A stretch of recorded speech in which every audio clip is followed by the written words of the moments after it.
It is 6 o'clock.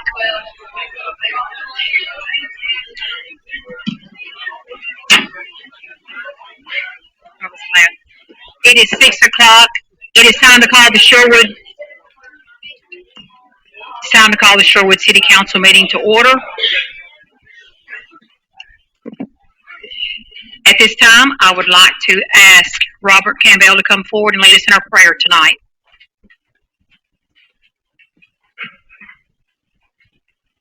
Let's pray. Lord Jesus, we thank you for your love, your mercy, your goodness to each and every one of them. We ask now to be with us in this council meeting, Lord. Lead and guide our city leaders. Give them a heart of compassion. Give them wisdom and understanding in all they do. We ask now that you bless each and every one here, protect us and keep us on our way home. In Jesus' name, amen. Amen. Pledge of Allegiance. I pledge allegiance to the flag of the United States of America and to the republic for which it stands, one nation, under God, indivisible, with liberty and justice for all. Would you call the roll, please? Brooks? Here. Harmon? Here. Lilly? Here. McMahon? Here. Aye. Here. Sanders? Here. Williams? Here. Roderick? Here. Approval of the minutes of the regular meeting on May 28, 2019 is transcribed. So moved. Second. Harmon? Aye. McMahon? Aye. Williams? Aye. Sanders? Aye. Roderick? Aye. Brooks? Aye. Lilly? Aye. Aye. Aye. You have before you May 2019 financials. Are there any questions or discussions? Hearing none, next item on the agenda is MEMS award presentation and updates by John Swanson. Thank you, Mary Young, and members of City Council.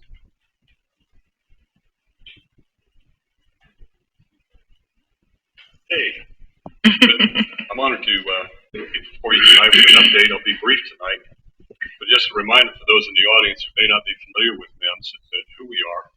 We're actually a City of Little Rock agency. Bill Bowers is our chair, Marina Brooks is representative, and we serve as a public nonprofit agency, all of Pulaski County except Jacksonville, all of Faulkner, Grant, and Cabot area, about 530,000 residents. And the Sherwood Interlocal for an update is due 2 years, July of 2021. Sorry, status. Update the City Council on our coverage because our run volume has been increasing. The 2 paramedic units that we have traditionally had in Sherwood are still here, but with the addition of Gravel Ridge City, we've added an ALS unit station in Gravel Ridge, as well as using BLS for emergency responses within the city, all in response to our growing demand. We have added a Gravel Ridge station, and I will share with you we're moving the Sherwood station. So here's where we currently are located at 167 in Kiel. There are 2 ambulances posted there. One was on a call when I took this picture. The Gravel Ridge Station, again, that unit was on a call when I took this photograph, but it is across the street from the Shell Station in Gravel Ridge, next to the Tobacco World, if you're familiar with that area. And this is where the new one will be. And this is directly across the street from City Hall, located behind your Ford building. So we're in the process of doing the interior renovations of that station, and we will post a truck there, all in our efforts to improve the response times and provide that service. 2 programs I wanted to make the City Council remind you of. In fact, this was actually a lead story on 60 Minutes last night. Is the program that MEMS started almost 5 years ago in training law enforcement officers specifically on how to use the same kind of techniques and skills that soldiers and Marines have in combat. How to use tourniquets, chest shield, chest seals, how to pack a wound, basic airway management, and so forth, to really prevent someone from bleeding to death before other help can arrive, or again, wound packing to help control that bleed. And all of this is to improve the way that EMS, police, and fire can safely work together in potentially dangerous environments. If you recall the news in Little Rock from 2 years ago, the nightclub shooting in downtown Little Rock where 25 people were shot. Training that we had done with Little Rock Police Department, similarly to what we've done with the Sherwood Police Department, allowed those folks to be reached faster, treated effectively. Nobody died then. So in applying these lessons learned from around the country, the Stop the Bleed program is one that we have now expanded to try to reach out to our schools, places of business, individuals, and the Stop the Bleed program with this last legislative session has created a requirement for students graduating high school to train how to do this, as is the requirement for CPR. And the issue here is that it's not just the major shootings. That's what gains the headlines. But that, in truth, thankfully, is a relatively rare event. But what happens more often are traffic accidents, hunting accidents, severe lacerations around the home, that sort of thing. And tornadoes or other major emergencies like that will overwhelm all of the emergency response agents. So if people are trained and know how to do tourniquets and these basic skills, save a life. And we do offer this training for free and are happy to reach out to the community through your churches, your places of business, and help with that training. The other one is cardiac arrest survival. Again, you can save a life. The question that we were addressing is how can we improve the chances that a person who suffers a cardiac arrest in the field can survive to go home. We changed the protocols back in 2015, where previously what was considered best practice was to have a minimum scene time and quickly transport the patient to hospital in a cardiac arrest, screaming down the road with lights and sirens. That proved to not be as effective as it could be. Our ROSC, which is the return of spontaneous circulation, being able to get some kind of a heart rhythm, a treatable rhythm back, where ROSC was only 15.7%, and in the previous 12 months, just 8 people survived to leave the hospital. We had to do better, and we have. We now stay on scene for as long as 30 minutes or more as the firefighters in a test. We work it on scene. In part because we've learned that trying to do CPR while a patient is being moved from where they are to a cot, and a moving cot to an ambulance, and a moving ambulance to the hospital, that CPR was not effective. And so we carry the same medications, the electricity, the airway management as the emergency room does for the initial rounds of treatment. And the emphasis is placed on immediate, quality, aggressive, uninterrupted CPR. And you all can do that. And we're happy to train you how to do that. It's not the mouth-to-mouth anymore. It's just chest compressions. And it is starting with the true first responders are the bystanders. Our ROSC as a result has improved to 39%, but I'll also note that if the patient don't get a rhythm back, we don't transport. But we're happy to say that 127 people since the protocol change survived to go home, having suffered cardiac arrest in the field. But we can do better still. We now use a mechanical CPR machine. We call it the Lucas device. And it's because a resuscitated patient, even after we've gotten a heartbeat back, when they're en route to the hospital, they can still crash and we can lose that heartbeat. The mechanical CPR device will provide that continuity. All 3 Sherwood units have this device on the ambulance. I'll just mention to you that costs about $15,000. But for this summer, with the next push for getting better still at what we do, is we'll trial a heads-up CPR device. And this sounds almost a little counterintuitive, but science has taught us that if we leave a person in a supine position flat, it doesn't take very long before that CPR, even if done correctly, will start to lose some of its effectiveness. And the science has said that if we can raise that patient's head about 30 degrees over a 2-minute period of time, we can improve their survival rate even more. And so, again, the best chance to survive is with a witness to rest and someone willing to act. And our goal is to get our ROSC from 39 to 50. And when we reach 50, we'll go for 60. We can save some lives. And in recognition of that, and the awards to speak to tonight, is what Men's calls the Phoenix Award. I can have the first. And let me just read the citation to you once, but this is the Phoenix Award, as in Rising from the Ashes.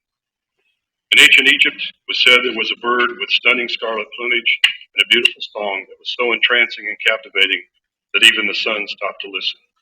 This bird was the phoenix. It was believed to live for 500 years. At the end of its life, it would build a nest of aromatic spices such as cinnamon and myrrh. It would then set itself and its nest on fire, burning until only ashes remained. Moments later, a new phoenix would be regenerated and rise out of the ashes to live for another 500 years. The new phoenix then gathered the remaining ashes to form the egg, and it flew it to Helioptera, to offer to the sun god Ra. Throughout history, the phoenix has been a symbol of the rebirth of life. Those individuals receiving this award have been given the rare opportunity to provide care to a patient with cardiac arrest who has survived to leave the hospital.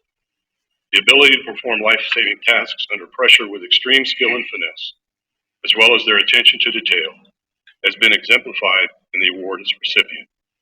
Colors red and orange have been chosen to represent this award. Red to signify determination and energy, and orange to signify strength and endurance. That is the MIMS Phoenix Award. And in recognizing this, tonight, first of all, as I mentioned, the patient has to be confirmed by the hospital to have been in cardiac arrest. And that standard has to first be. Secondly, the patient has to survive to leave the hospital. If we're not successful in that, then our efforts in the end were fruitless. Third, the award recipients have had to have played a direct and significant role in the resuscitation of that patient. And what we've done in starting this for ourselves a couple of years ago was to recognize that we don't do this alone. We're part of a team. And that team includes firefighters, the dispatchers, and in one case here in Sherwood, a police officer. And it could also include the bystanders. And so while I'm not able to tell you the details because of patient privacy, we will share the date that this cardiac arrest occurred, and these patients all survived to leave the hospital.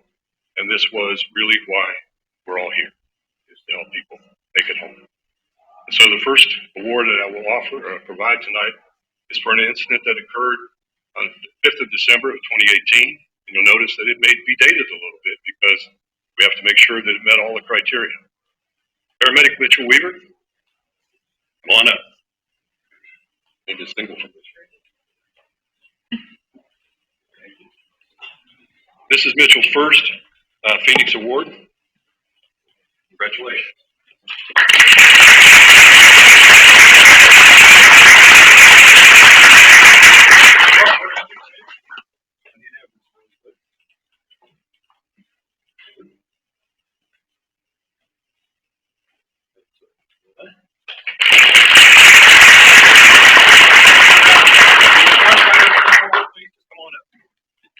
That were involved in this first group.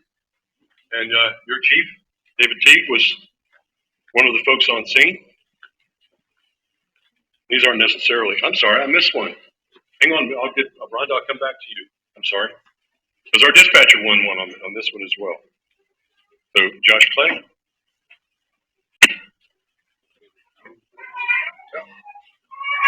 Kevin Myers. Chief. Aiden Thomas. Joe Thompson. I'm going to see you again. I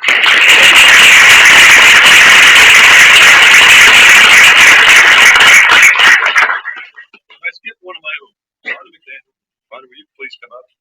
She's the dispatcher who received the 911 call and coached the people on scene through CPR. And those dispatchers don't often win this award. She played a very direct and important role in the positive outcome. So, congratulations.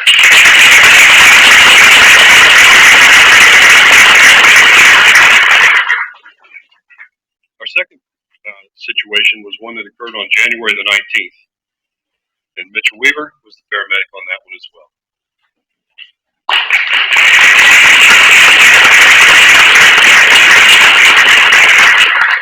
Like the military, if you win the award a second time, you get a bronze oak leaf cluster. And if you win it a third time, then you get another ribbon with two. You got to give this one back. Congratulations.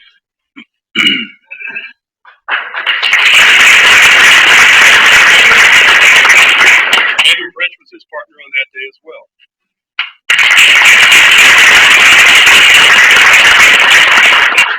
Firefighters, please come forward to present this award.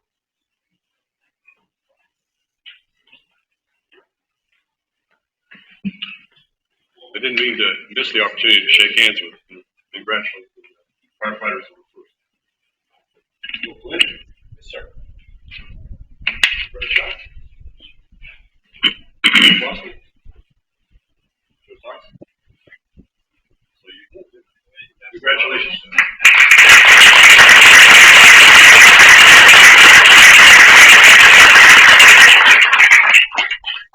This one is Officer Ben Wilson.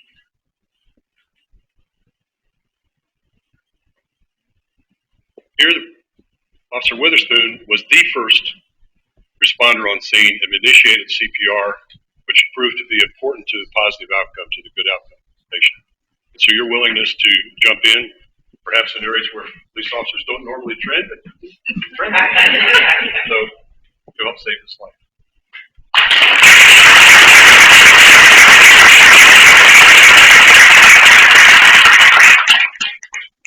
And finally, but certainly not least, is the incident that occurred on February 7th. Mitchell, you owe me that. Give me that thing back, buddy. This is his third award. Oh, didn't mean to knock it off. I said your space bar. Okay. Click on that same thing you did a while ago. There's.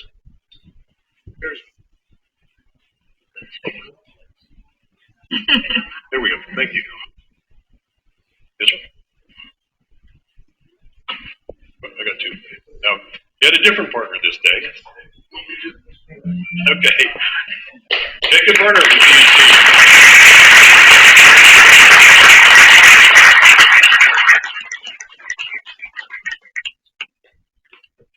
Will the firefighters please come forward? They did it again, didn't they? That must be fast.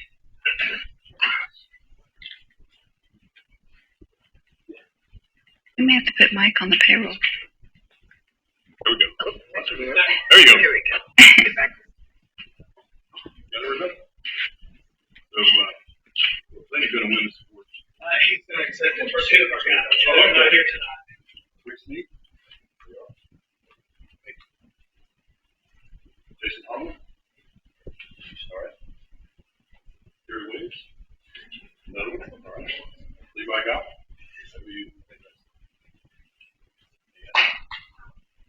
John Sawyer.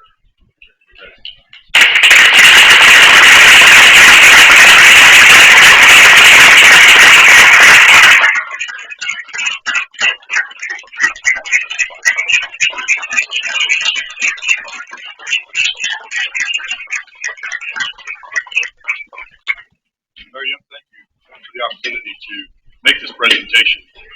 Really, for us to emphasize how important it is, the partnership, the teamwork, how well we all work together in moments of crisis, when everybody's got to know what to do and do it right the first time. Job well done. We appreciate each and every one of you. Thank you.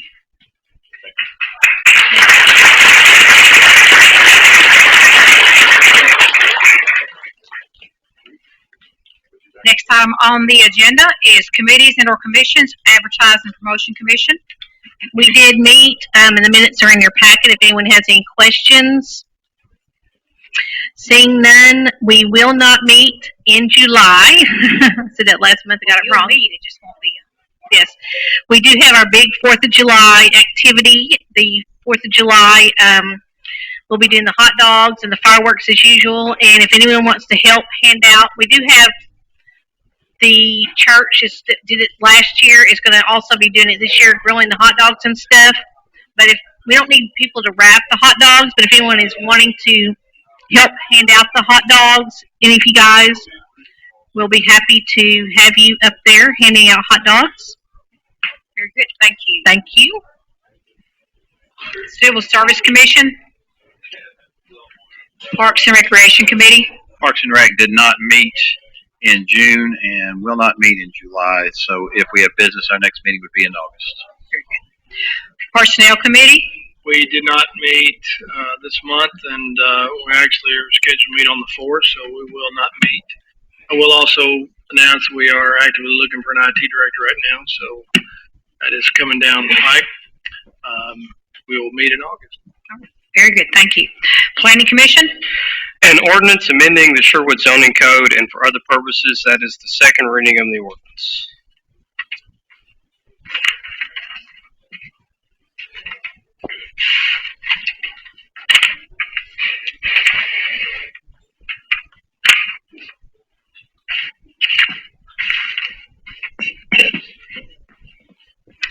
Is there any discussion, questions, comments? You did not waive. No, we haven't waived the reading requirement. Move to suspend the rules and Wait, place I the have ordinance. one question. Okay. I was looking to make sure I could find it, and I did. So on section 1, under organization and meeting requirements, under C, public notice, it says a public notice of any meeting shall be advertised in a newspaper of general circulation.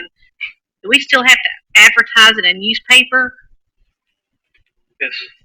And we still have a newspaper general circulation. It's just electronically circulated. Okay, I didn't know we still have to do that.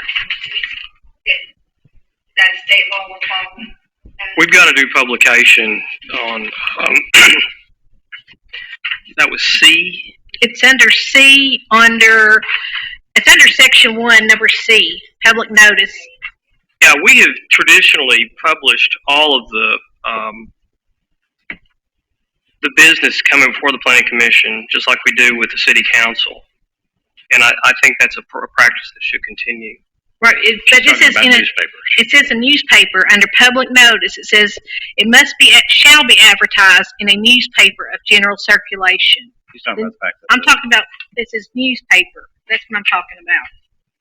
Okay, I'm sorry, I'm not the understanding. newspaper, the Democrat Gazette is electronic now, not print. I think is probably what she's talking. Oh, I don't think it would still go into print, the digital. That would still be. I just don't even see the point in it has to be advertised in the paper. I mean, we put it online on our website. Mr. Cobb, but you're speaking purely of public hearings. That is a state law requirement that a public hearing has to Okay. be published. That's what I want to know. Yeah, Thank you, clear, Blaine. that is following state law. I'm sorry, Maria, I wasn't understanding your question. So it is a state law. Thank you. Yeah, and that publication is only for public hearings, not all the agenda. Okay, that's what I want to know. Thank you. All right, move to suspend the rules and place the ordinance on third and final reading. Second. Harmon. Aye. McMahon. Aye. Williams. Aye. Sanders. Aye. Broderick. Aye. Brooks. Aye. Lilly. Aye. Aye. An ordinance amending the Sherwood zoning code and for other purposes, that is the third reading of the ordinance. Move for adoption. Second. Harmon. Aye. McMahon. Aye. Williams. Aye. Sanders. Aye. Broderick. Aye. Brooks. Aye. Lilly. Aye. Aye. Aye. An ordinance amending the official zoning district map and for other purposes, first reading of the ordinance.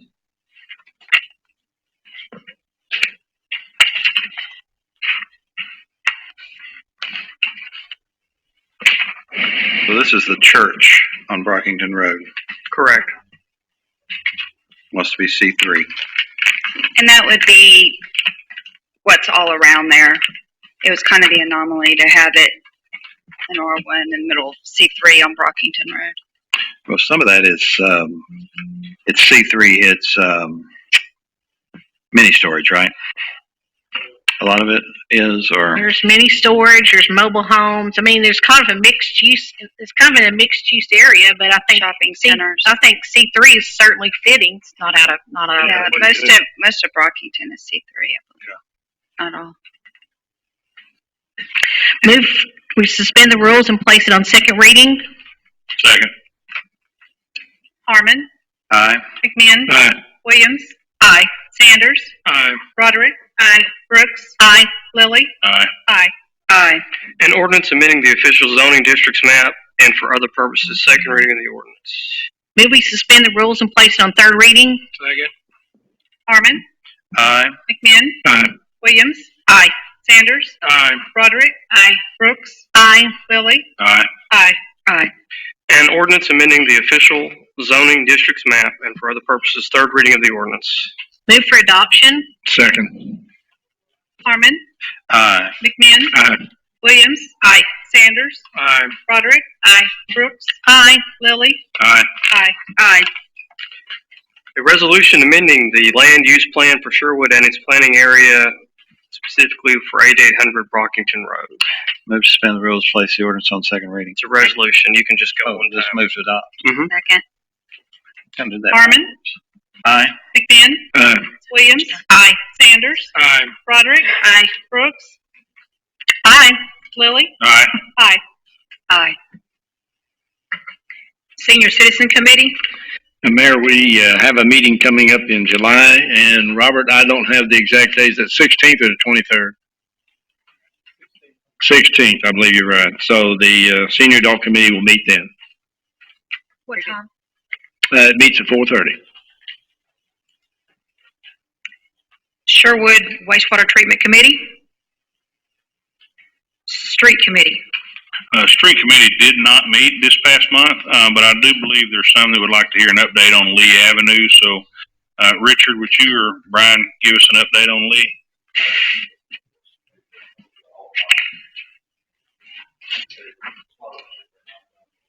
All of the original material that was there has been removed, and the new precast boxes are in place. I believe all of them are in place at this time. If they're not, they should be shortly. They'll be constructing head walls, backfilling, doing the proper cleanup, and we're still looking forward to it being open to traffic in early July, maybe the second week of July. What date did you get started on that project, you think? Last week, I believe it's when we... Tuesday. Yeah, I think the first box was actually set in place last Wednesday, and that was only a couple of days after we had reached an agreement with the contractor. Do you think our suspending the rules and as with regard to competitive bidding and things of that nature actually sped things up? Because it doesn't seem like it did necessarily.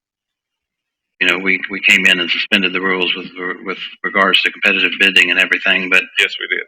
And by the time we had the drawings and the designs completed to where Brian and I could review them and agree that they were ready, at that point, had we gone with the traditional process, we would have then advertised for bids, waited another 2 or 3 week period to get the bids in, then selected those and moved forward with it. So it would have taken probably a month longer to get into where we are today. Okay. Thank you. Yes, sir. Thank you. Is that all you had, Kevin? That is all I had. We are scheduled to meet at our normal time in July. So,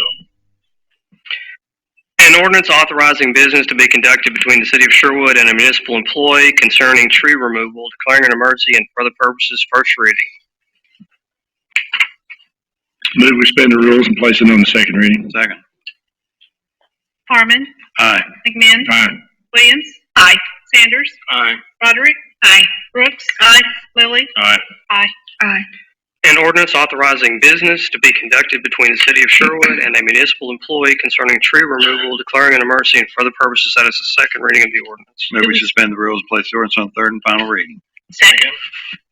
Harmon. Aye. McMinn. Aye. Williams. Aye. Sanders. Aye. Roderick. Aye. Brooks. Aye.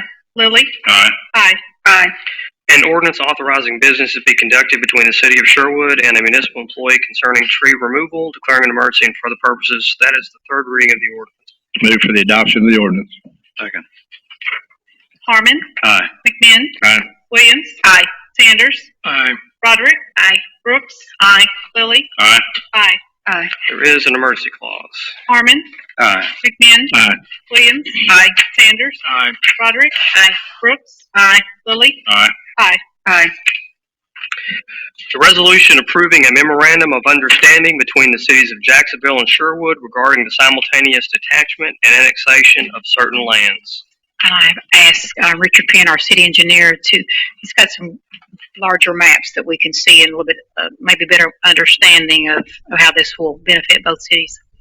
If I may, let me first report to you that the City of Jacksonville, in their June 20th council meeting, approved resolution number 06 of 2019 titled Resolution Approving a Memorandum of Understanding between the Cities of Jacksonville and Sherwood regarding simultaneous detachment and annexation of certain lands and for other purposes.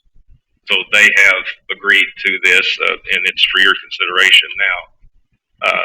You'll recall, following the annexation into the Gravel Ridge area, some 10, plus years ago. 11. In Mr. Heslop came forward a few years ago and requested that the city provide utility water and wastewater utility services to this area. Get the mouse back here. In this area here, which is a remote area regarding Sherwood. It's bounded on three sides today by Jacksonville. This area is an area that can be developed, and the combination of these two comes up to around 150 acres, 147. Well, it's written right there, 147 acres. Let me zoom in on this a little bit for you.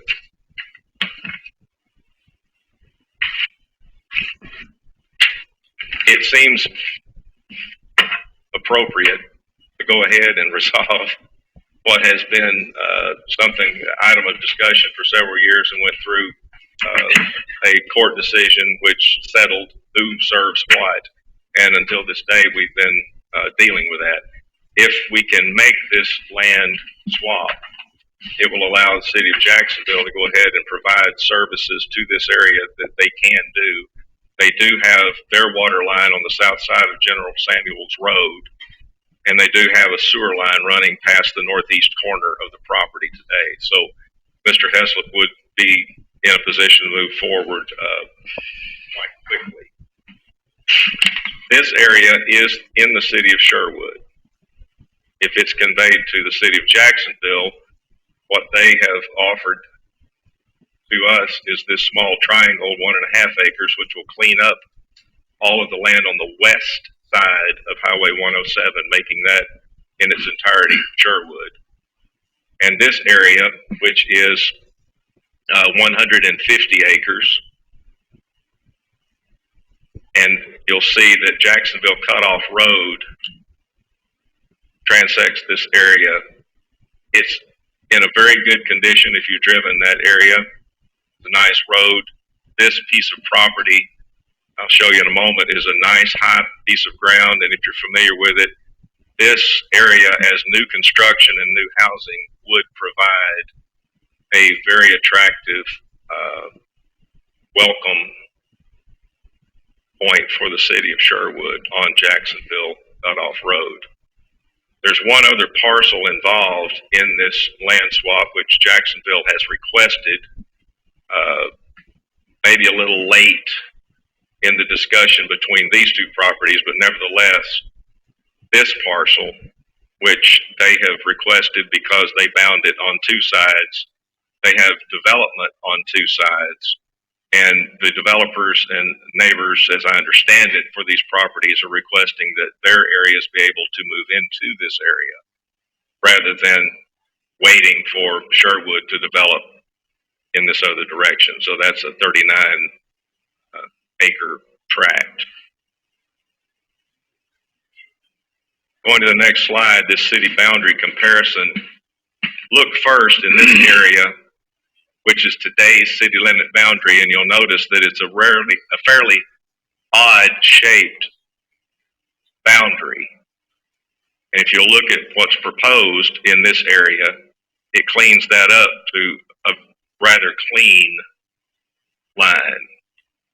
Some of the benefits of these changes are, let me go back to the previous slide.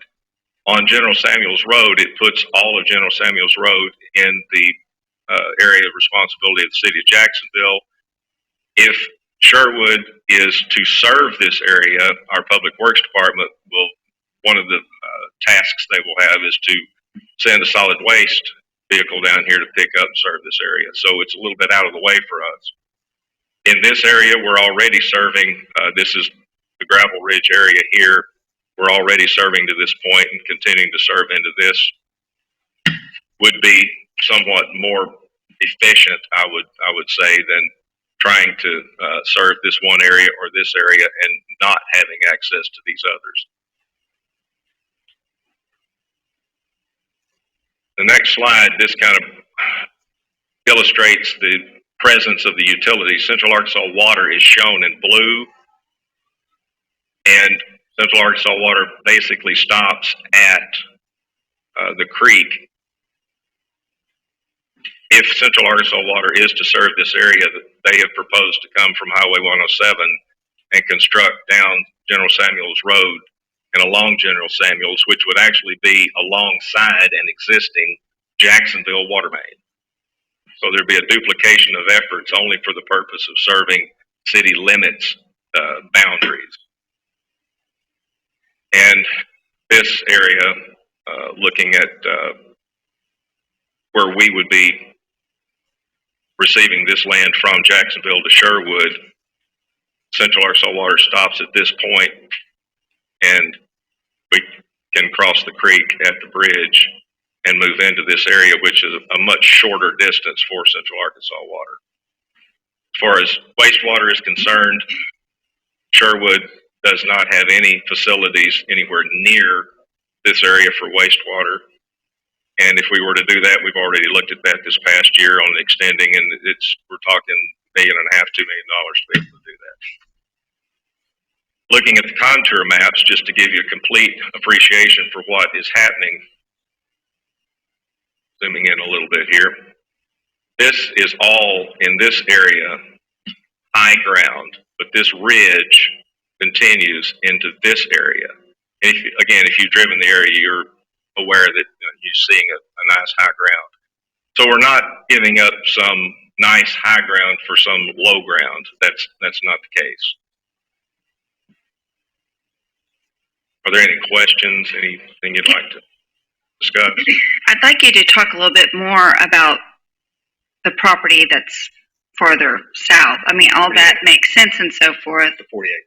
Yes. Just 39, 40. Yes. Yes. Oh, this because area of that being, behind Gap Creek, we typically have a lot of problems back there already with the hunting that goes on behind there, the noise, the everything else that we're finally. Let me back up to a previous slide.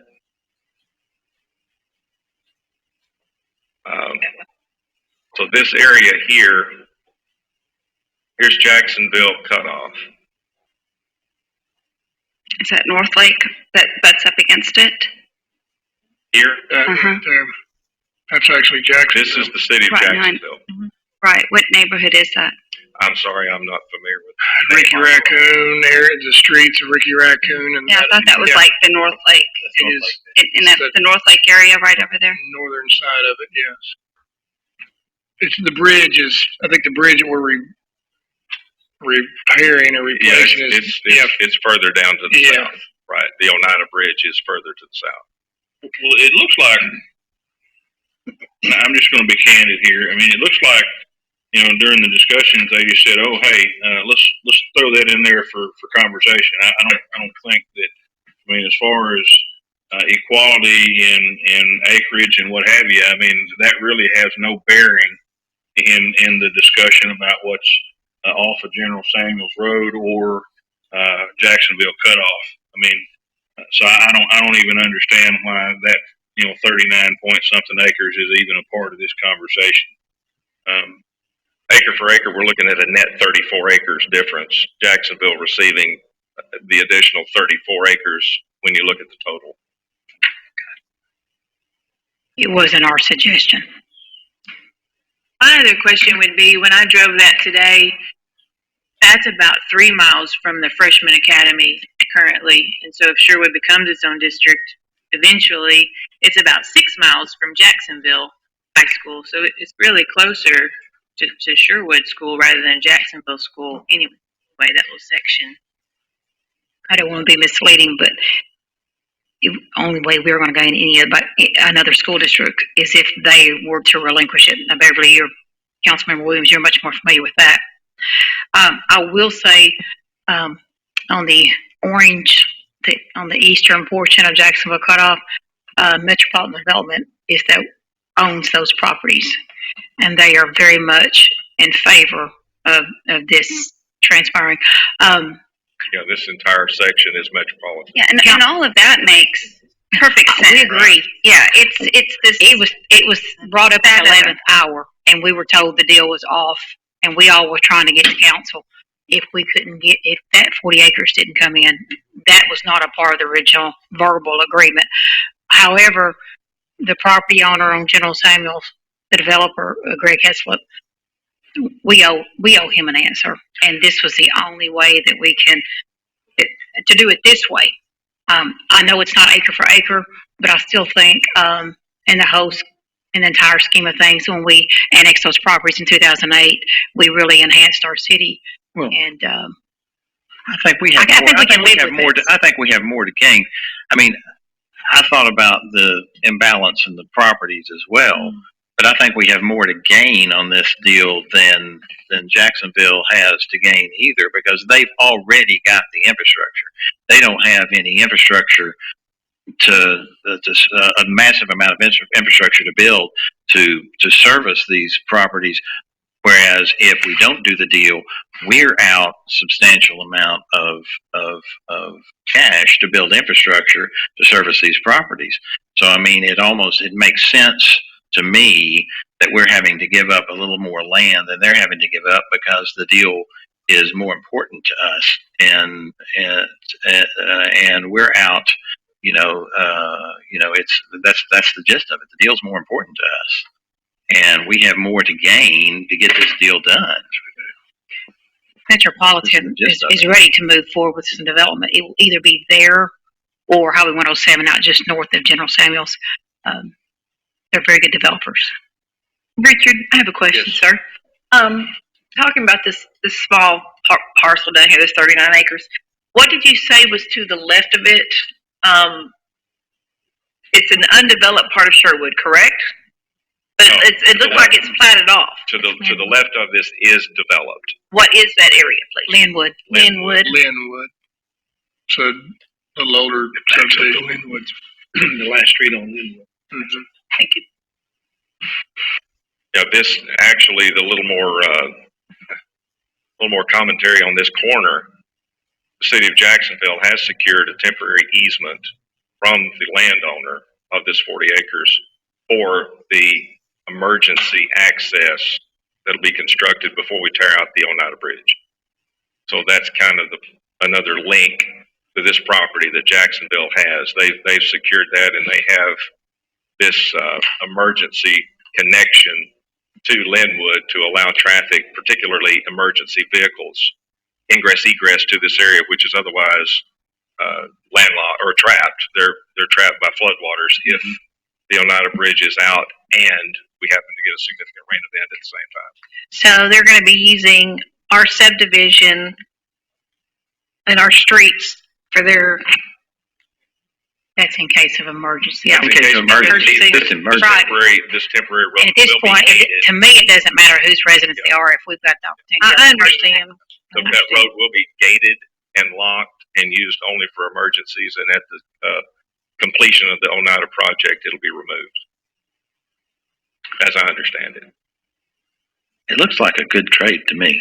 I don't have a problem with this. I think it's a good trade. I think we're coming out on the better end of it in the long run. That little I think so too. 40 acres right there is, give or take one way or the other, but the rest of it is good. Do you have I know you showed us topography of the other land. Do you have the topography of the 40 acres? Yes. It's good too.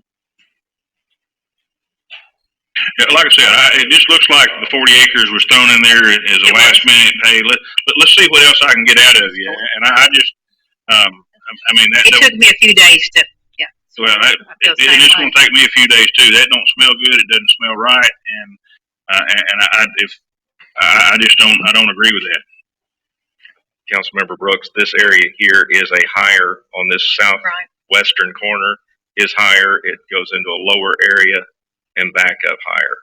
And it's not very far down here to where you get back into a floodplain area. Okay.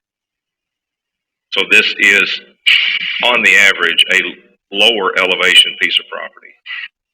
Mr. Penn. Yes. In your engineering expertise, I know you're not a council person, are we losing anything by throwing that extra 39 acres in your professional opinion? Make this transition happen. I'll just have to speak from more of a gut feel than I would professional, because infrastructure wise, we are going to be spending hundreds of thousands, if not into the millions, to try to provide services to this northern area, the Hessler property. That's going to be a lot of money just to get there. Now, as far as looking at what I think may be a better gateway into Sherwood from Jacksonville, several times that I drive this, I can actually drive this road and go straight east of my house, about 9 miles away. But nevertheless, I'm familiar with this road, and I think this would make a very attractive gateway, given that Metropolitan, with the Quality of Homes, we're familiar with their organization. I would think that this would be a very attractive gateway into Sherwood with a monument sign here, as opposed to sharing a boundary with Sherwood and Jacksonville to this point and only having this short piece of General Samuels. And otherwise, we don't get a gateway until we get all the way down to the creek. Okay, thank you. So your feeling was that they didn't want to do the deal without the 40 acres? Wasn't my feeling. It was. No, it's pretty straight up. We got the call. Okay, no deal. 11th hour. That's correct. We weren't real pleased with it, but at the same time, sometimes things just don't always work out. We don't live in a fair world sometimes, so sometimes it's just best to do what's right and just move forward. I mean, Mike, Tim, I mean, you guys, I mean, that's right there in your ward. What do you guys think? Well, when I heard about it, I thought that's a good piece of property up there that we're trading off General Samuels. I'm in agreement with that. That's a nice piece of property up there on top where, I mean, y'all seen it. And like Richard said, coming into the city, they're going to develop something real nice. You know, that other 40 acres, it's buttoned up against Jacksonville's got a pretty new neighborhood right there. But that'll also connect to a little older neighborhood that we have, which, could improve some things. But I think it's a good idea. Yeah, I do too. I think the acreage we're getting there off of the cutoff road is going to be a whole lot better for us, a good look for the city, a lot better looking homes in that area. So we're not going to get that out of General Samuels. No. And that little piece of property down there that they threw in at the last minute kind of leaves a stick in all of our craws. But the money compared to that piece of property, as Charlie said, it's going to cost us a lot of money to do that out there in Jackson. That piece of property isn't worth the money we'd be paying for. To be honest with you, this should have been done when this battle first started. This would have been the most reasonable thing to have done if it had been an option for us. If we could have done this 5 years ago, we would have been much. I'd rather done this and spend my day sitting in that water hearing, whatever it was, water hearing, watershed, whatever it was. I don't know what it was. Are there any more questions or comments? I would move for the adoption of the resolution. I second. Harmon. Aye. McMahon. Aye. Williams. Aye. Sanders. Aye. Broderick. Aye. Brooks. Aye. Lilly. Aye. Aye. Mayor, that is the agenda. Greg, guess what? We've got something done finally. Yeah. I seen him sneak in a while ago. He was sneaking out. Next item on the agenda, old business. Since we were talking about the Oneida Bridge, can you update us on that? Mr. Richard.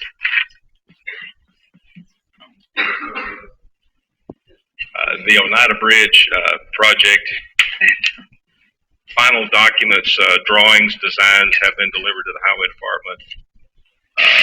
All the specifications are in their hands. As I understand it, there's a document lacking for which I am responsible, and I'm taking inventory of everything that I've done and to make sure that I'm getting all of those together for one last push. So we should be able to wrap that up this week as far as submitting everything to the Highway Department and to MetroPlan, be sure that they've got everything in place, and we'll be ready to go to bid. And the goal is to get it done this summer. And who knows if this is really a dry summer, or if there's going to be any drier weather this fall. We're just going to go by what we think is going to happen and hopefully be working in drier weather. While you're there, go ahead and do Maryland Avenue improvements. It's been a long time. Maryland Avenue improvements. Yes, the East Maryland widening project. The only thing I cannot do is certify that all utilities have been relocated to the new right-of-way boundary. The reason I cannot do that is because North Little Electric is moving their equipment at this time. But there was a storm, and they were back out there working, and they ran into hard rock that they could not drill, so they had to get someone else to help drill those. Then there was a flood on the Arkansas River. Then there was another storm, followed by the storm a night or two ago. So as soon as they get everyone's power back on, I'm sure they'll be back on East Maryland, and we'll be moving forward with getting those out of the way. As soon as you see those poles out of the way, that'll be about the time that I can write that certification, and that's the last document I'm aware of that's preventing us from going to bid for a contractor to begin the work of widening that. I'm glad Lee Bridge hasn't taken this long. Nothing against you. New business? In the way of announcements, before, I don't want to put it down with just our ordinary announcements, but I would like to recognize one of our own, Councilmember Mary Jo High, was recently recognized 2018-2019 All Arkansas Prep Coach for swimming, Little Rock Central. We appreciate you, and you make us proud. Thank you.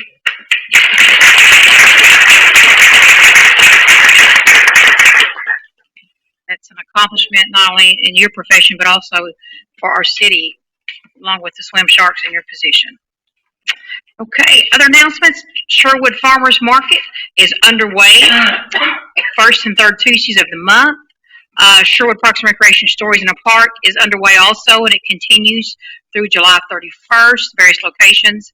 Sherwood Mayor's Youth Council Movies in the Park. There are several dates there that's available. Sherwood Animal Shelter Events, Independence Day Free Adoption, National Mutt Day, and Beat the Heat Month. And also, while we are on the topic of the animal mobile adoption, we have our mobile adoption is out front. And so when we exit our meeting tonight, let's go out there and check it out. I don't think it has its lettering on it yet, but it's a nice looking vehicle, and I've waited off to see it till we all see it together tonight. Also, additional announcement: Tacos for Life fundraiser for Sherwood Sharks. 20% proceeds go to the swim team. June 26th and July 3rd, 5 p.m. to 9 p.m. And please mention Sherwood Sharks in order to credit that organization, that group, with those proceeds. And the 4th of July is not on here, but everybody please come out to Sherwood Forest for the 4th of July, 6 o'clock, free hot dogs, chips, free water.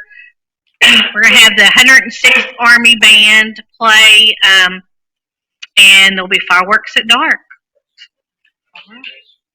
It is on the 4th of July.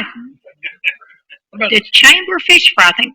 Chamber Fish Fry is coming up July 18th. July 18th. That will also be at Sherwood Forest. And it's going to be both inside and in the pavilion. And there are many people in this room that have tickets for you to purchase. We would love for y'all to buy a ticket. All right. Are there any more announcements? Just real quick about the splash pad. How close are we? Do we know? Real close. Real quick. Okay. Sonny cannot be here tonight, nor could Darren. So, here is the update. The splash pad is almost ready to go. The people, RJR Enterprises, is on site to commission the pump systems. They have completed about 99% of their task, including flushing the system, pump startup, balancing water chemistry, taking flow readings, and tending to punch list items. Of course, there'll be some training for staff that has to take place before opening the pad. This will be scheduled soon. All staff are anxiously awaiting the go-ahead from the engineers and contractor. An opening date will set when this is all opening date will be set when this is all done. I'm reading directly from Darren because I wanted to make sure I got it all correct. Soon, very, very soon. Heard that. Soon. I mean it. Very soon. Come to the 4th of July. Always costs longer, costs more, takes longer. Can I say something back on? I think everybody got a letter from a lady named Sharon O'Neill, Yes. and I just hope that. Code enforcement already has one under advisement Okay. and was inquiring about the other one. Okay. So it doesn't appear that the one in her subdivision is under violation given the current ordinance. It may be more of a nuisance. But anyway, they will give me a formal synopsis that I can forward on to Miss O'Neill. All right. Thank you. Are there any more announcements? Move we adjourn.